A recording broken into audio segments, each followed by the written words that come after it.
ಪಿಂಕಿ, ನಂಗೆ ಎದುರು ಮಾತಾಡ್ತೀಯಾ? ನಿಂಗೇನ್ ಮಾನ ಮರ್ವದೇ ಇಲ್ವಾ? ಇವಾಗ ಏನಾಯ್ತು? ನಾನೇನೋ ಬೇರೆ ಪ್ಲಾನ್ ಮಾಡ್ತಾ ಇದ್ದೆ, ಆದ್ರೆ ನೀನು ನಿನ್ನ ಮನ್ಸಿಗೆ ಬಂದಂಗೆಲ್ಲ ಆಟ ಆಡ್ತಿದ್ಯಲ್ಲ. ಏನ್ ಆಟ? ನೋಡು ಪಿಂಕಿ, ಗೊತ್ತಿದ್ದು ಗೊತ್ತಿಲ್ದಿರಂಗೆ ಹೇಳ್ಬೇಡ ನೀನು. ಎತ್ತಪ್ಪ ಅಂತ ನೋಡದೆ ಕಪಾಳಕ್ಕೆ ಹೊಡೆದಿದ್ಯಾ. ಅದನ್ನೆಲ್ಲ ನುಂಗ್ಕೊಂಡು ನನ್ನ ಮಗಳಿಗೆ ಒಳ್ಳೆ ಜೀವನ ಸಿಗ್ಲಿ ಅಂತ ಕಷ್ಟಪಡ್ತಾ ಇದ್ರೆ ನಿಂಗೆ ಏನಾಗೈತೆ? ಸೀನನ್ ಹತ್ರ ಆಸ್ತಿ ಇದೆ. ಆ ಆಸ್ತಿನ ಮಾದಪ್ಪ ಸೊಸೆಗೆ ಬಡ್ದು ಬಿಟ್ಟವನೇ. ಮಗನಿಗೆ ಸೇರೋ ಆಸ್ತಿನ ಸೊಸೆಗೆ ಬರ್ದ್ಬಿಟ್ರೆ ಒಪ್ಕೊಳಕ್ಕಾಗತ್ತಾ?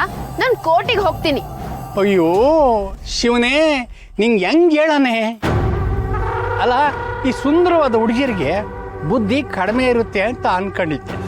ಆದ್ರೆ ನಾನು ನನ್ನ ಮಗಳು ಉದ್ಧಾರ ಆಯ್ತಾಳೆ, ನನ್ನ ಮಗಳಿಗೆ 4 ಕಾಸಿನ ಬುದ್ಧಿ ಐತೆ ಅಂತ ಅನ್ಕೊಂಡಿದ್ದೆ. ಆದ್ರೆ ಏನವ ನೀನು ಕೋರ್ಟ್ಗೆ ಹೋಯ್ತೀನಿ ಆಸ್ತಿ ತಗೋತೀನಿ ಅಂತ ಹೇಳ್ತೀಯಲ್ಲ, ಏನಂತ ಕೋರ್ಟಿಗೆ ಕೇಸ್ ಹಾಕ್ತೀಯ? ಕೋರ್ಟಲ್ಲಿ ನೀನು ಯಾರು ಅಂತ ಕೇಳ್ತಾರೆ. ಲವ್ವರು ಅಂತ ಹೇಳಿದ್ರೆ ಮಕ್ಕಳು ಓಡಿಸ್ತಾರೆ.